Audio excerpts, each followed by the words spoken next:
You're about to play an unfinished level from The Last of Us Part 2.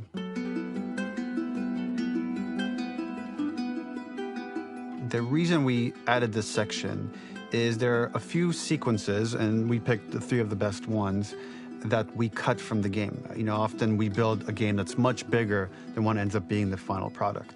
They were months away from being finished, but we wanted to give you an insight of what it's like when we built a game, because often we have this whole thing constructed and it doesn't have final art or audio or dialogue. And here you get to see the building blocks of what it's like when we first string a bunch of these levels together. This is the intro to the first deleted level, and this one is the roughest of the 3.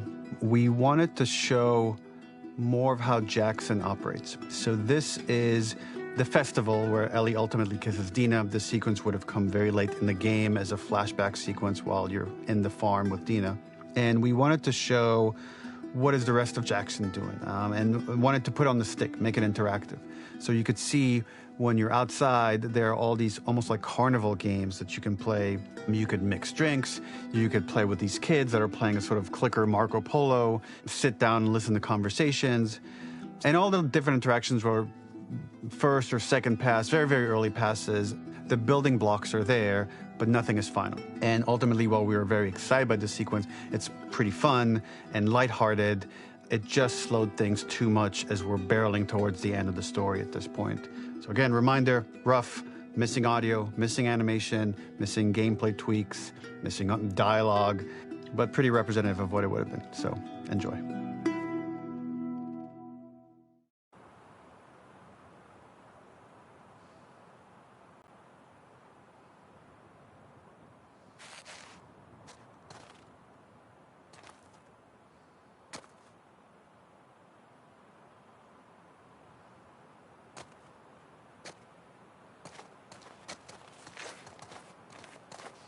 Originally, this level was going to transition us to farm.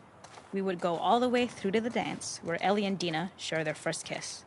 Then we would play through farm, and when Ellie plays the guitar at night, she would remember the Seth incident. So, the opening for this was a little tricky. We needed it to match at least a little what you might expect emotionally coming from prior beats, because we were already purposefully disorienting you in time and space. Remember, you just came from this huge fight.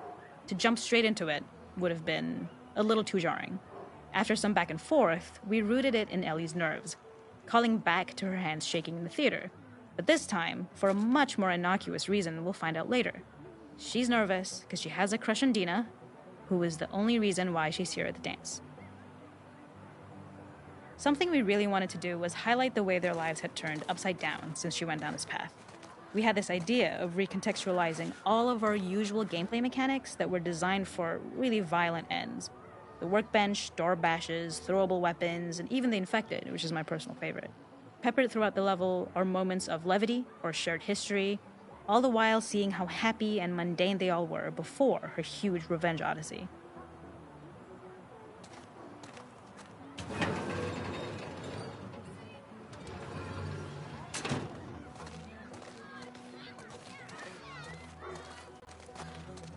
It is not a festival without one of these throwing games. This one, of course, uses our throwable system where you're often chucking explosive things or stunning things, but for a more wholesome purpose, although some people take this game really seriously. A fun aspect of this is if you did well, you could win a toy here. Ellie would place it in her pocket. If you had done this, you'd find the toy with JJ, the baby, later back at the farm. When we cut this, the toy made it through anyway because it was so cute. It is the same one you see on the tracker at the farm. Ollie the elephant.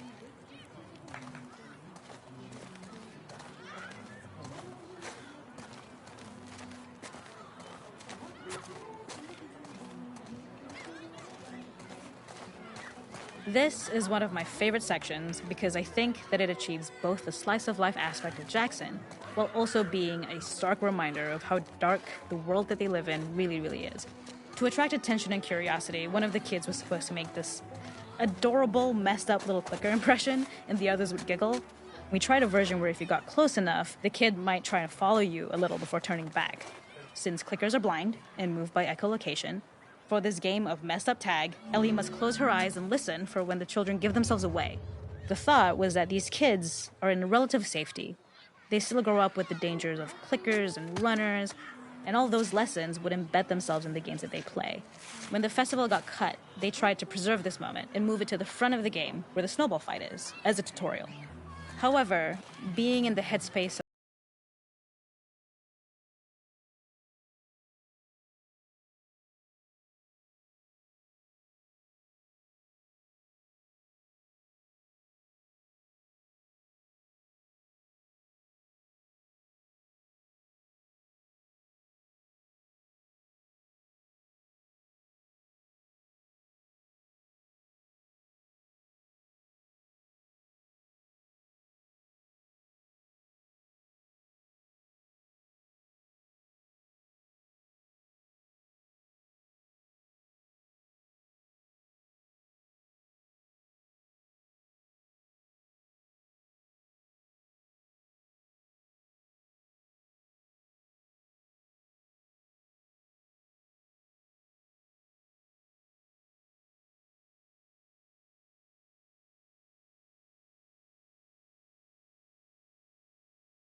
your base, and then you could add something to it.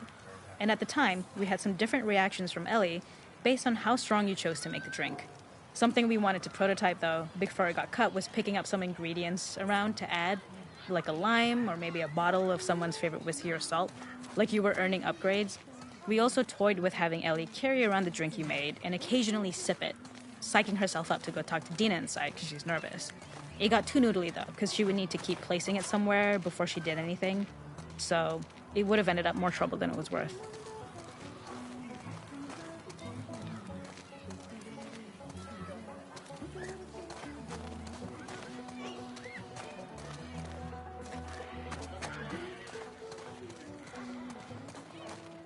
The makeup artist is pretty simple.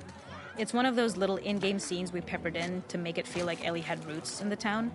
Hallie, our writer, mentioned that in her mind, an ex-girlfriend of Ellie's tattooed her arm to cover up her scar.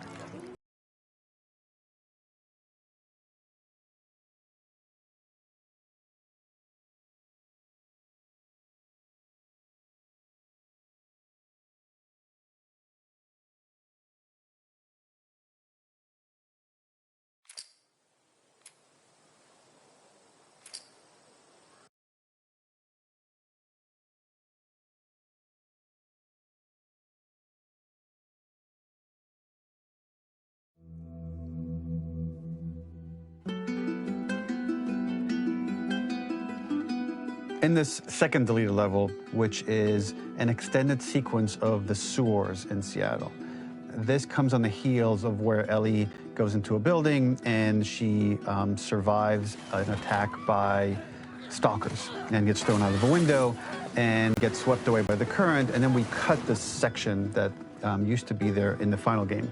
Now you will get to play it.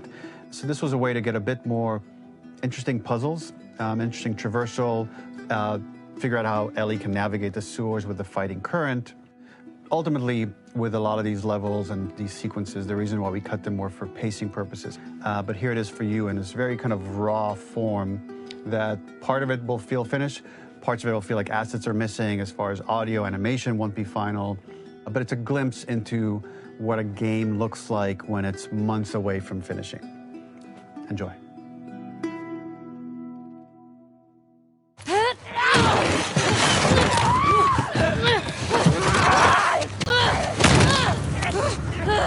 Lasciami andare!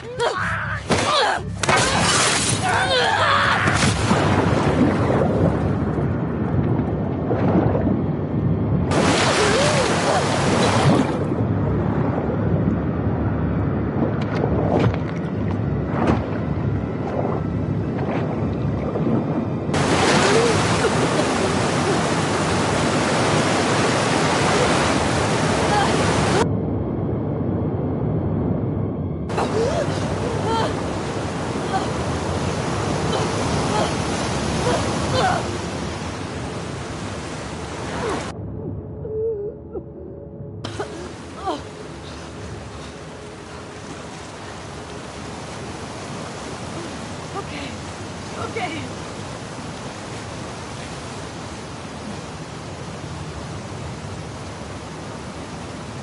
Oddio, schiatto.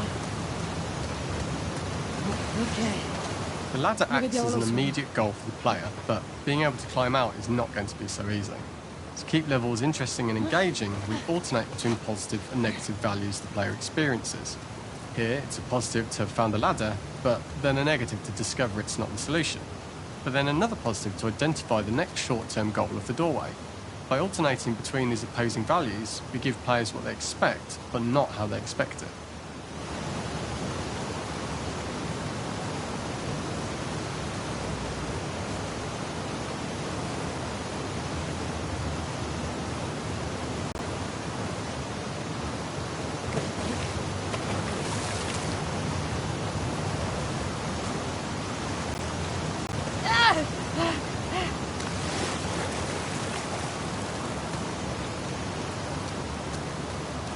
This level, internally known as Find Nora, was quite long in duration as we had to make Ellie traverse a far distance to the opposite side of downtown Seattle.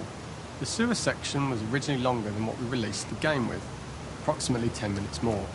This was one of the few areas of the game that used water flow as part of a traversal puzzle. The player has to go upstream to use the current to get to the platform to reach the other side. We mostly cut this mechanic game wide, however it remained in essence in the section swimming to the aquarium as Ellie, when you were avoiding the waves. When players reach the doorway and enter into the room, they're faced with a dead end.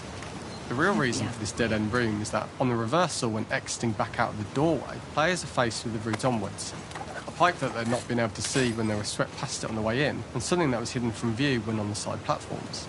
The intention here being that the only option is to go off the standard path in order to search for a way out.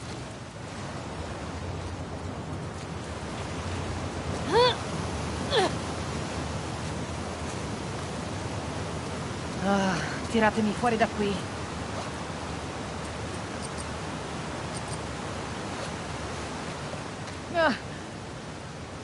Throughout the rest of the level, we also used light to indicate to the player that they were heading in the right direction.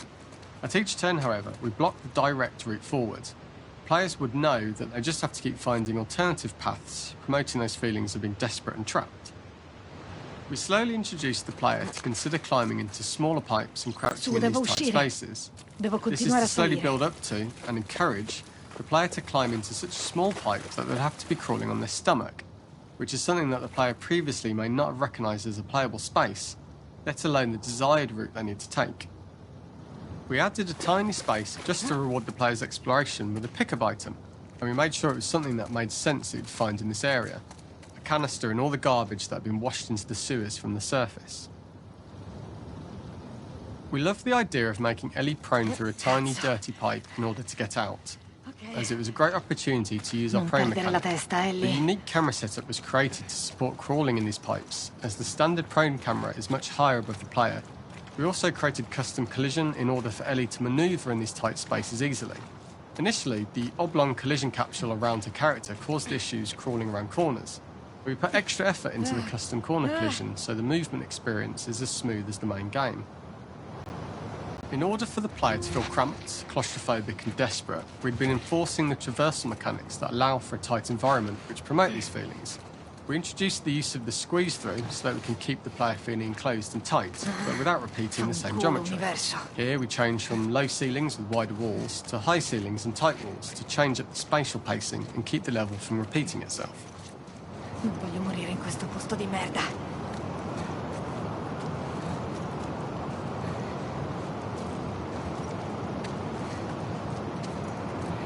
Originally, we had the waterline much higher here, so players had to swim through this tight tunnel.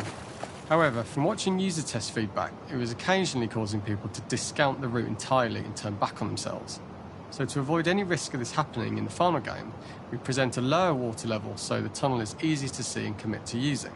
Although this isn't as impactful without the prone swim, it's the better decision as it means a smoother experience for the player with no backtracking frustration.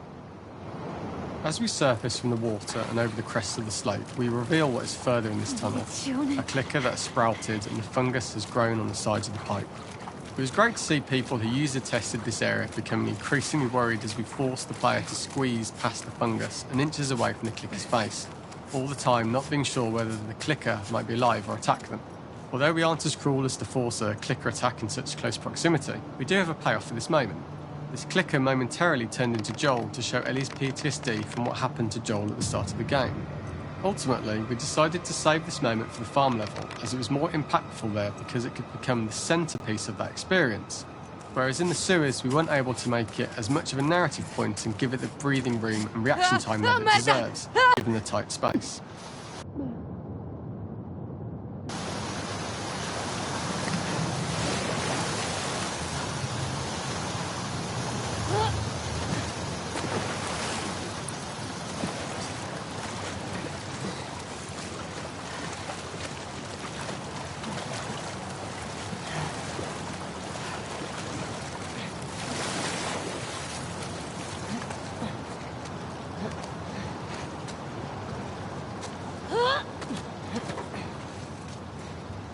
Using this pipe was retained in the iteration we shipped with, as it's the last of the extreme methods Ellie has to undergo in order to escape the sewers, and what she will go through in her pursuit of revenge.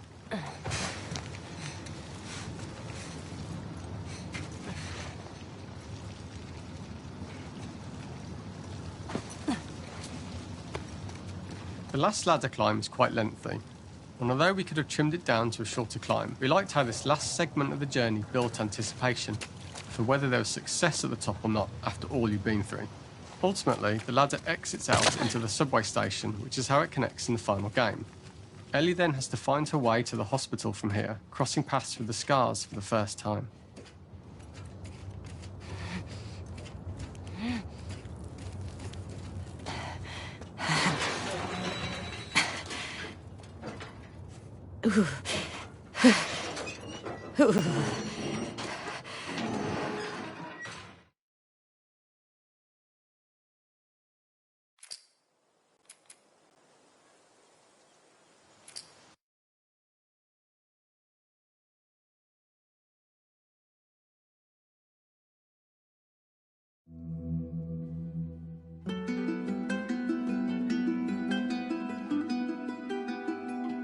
For this third and final deleted level, what we call the boar hunt sequence, this was a sequence pretty late in the game. It was right after the whole Seattle Abby sequence where Abby spares Ellie. And then we wanted to come back into Ellie's story, but keep it a bit mysterious of how much time has passed, where is Ellie now? So we're coming in on Ellie and she's following a trail of blood. And we wanted to mirror in a way the deer hunt sequence from the first game, but this time do it with a boar. And there's something with Ellie that now she can't let go of this violence. She's pursuing it, even against this innocent animal. This was another opportunity to show how the violence that Ellie has experienced, the violence that she witnessed being afflicted onto Joel, is still sticking with her. And she's still experiencing these PTSD moments. This was a sequence that was pretty far along and was cut pretty late in production. Parts of it are still really rough, but the gameplay, the building blocks were all there. I think you'll have fun to see, like, again, a rough, unfinished sequence that you can play. You can see all the way to the end, and including a cinematic that we end up cutting.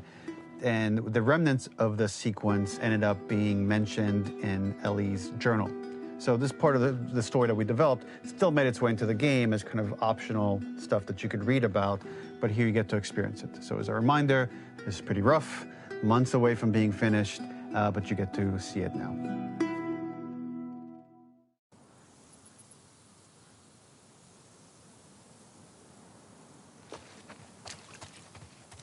So the boar hunt was one of the hardest levels for me to work on. It was a huge challenge with the systems that we had, and we kept trying, but it never felt quite right. Originally, the level happened after the Jackson Festival, which also got cut, but before Farm. Once the festival got cut, it became the prologue to Farm. The intended experience is that we jump forward in time after the fight with Abby in the theater. We don't know where Dina is. We likely assume she's dead because she was just bleeding out. Ellie is alone. Her hair is short. So maybe this is the future or the present. And she's hunting. Hunting who? Abby still? In early iterations of the fight, it was more arena-like. The player slowly whittles down the boar's health. Ellie gets more visceral and more vicious. We get a little worried about her.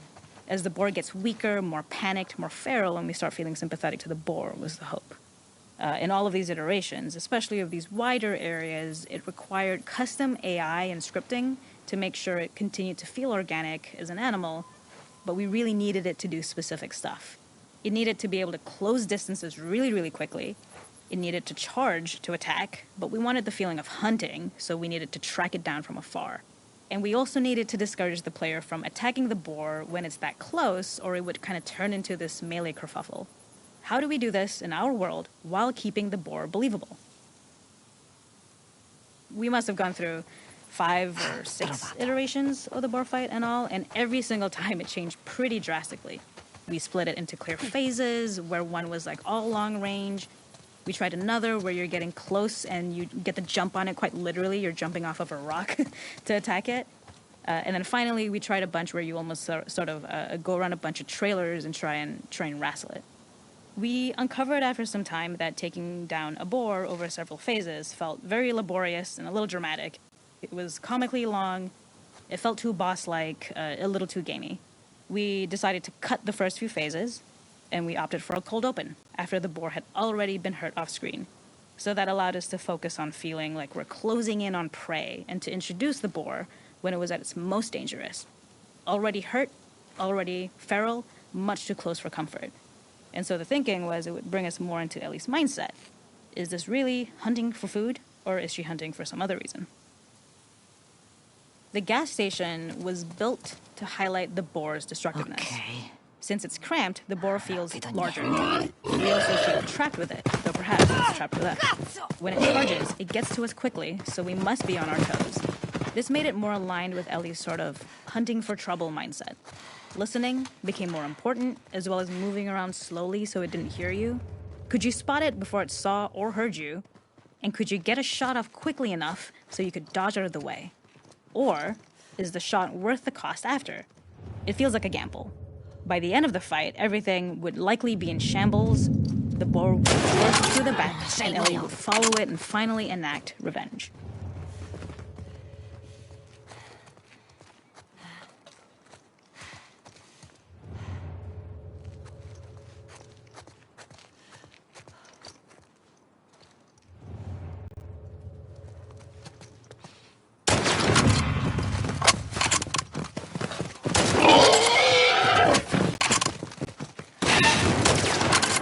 Non puoi scappare.